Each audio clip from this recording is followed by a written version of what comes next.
to the uplands of sunlight and progress. It can only be a matter of weeks, I think, before Vladimir Putin makes an offer for Buck House at a stroke, pumping new life into the housing market.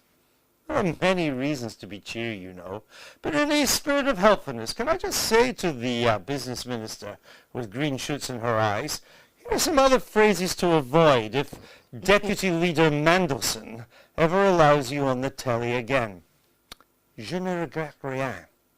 Back to basics. The pound in your pocket. Oh yes. And how can you afford a £2.5 million Regency villa on a ministerial salary? That last one's definitely a no-no if you want to carry on working for Deputy Leader Mandelson. Anyway, here on This Week, the titles may be new, but elsewhere we've spared every expense, which is why we're still lumbered by the Aldi and Lidl of late-night television. I speak, of course, of Michael Portillo and Diane Abbott. Happy New Year to both of you. Welcome back. Michael, your moment of the week? Well, I was going to give you my moment of the break. Oh, moment of the break would be even better. My moment of the break was when the pound approached parity with the euro. Now, the reason I think that's so significant is that, of course, Gordon Brown's defence for the way the British economy is it's all part of a global problem. But actually, the value of the pound, when you think about it, is foreigners' judgment about how well our policies are doing by comparison with everybody else's. It's the one area where you can't shelter in the global crisis.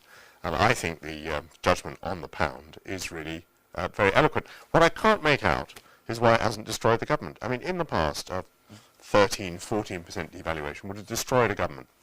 We've now had 25% devaluation, and they're sitting pretty. Let me tell you when it will cause them trouble. When the people of Britain go to Europe for their holidays, if they are this summer, because it really hurts now. It does hurt. You look at prices, I was in France, you look at prices which are in euros, are now the same as pounds, things start to look really expensive.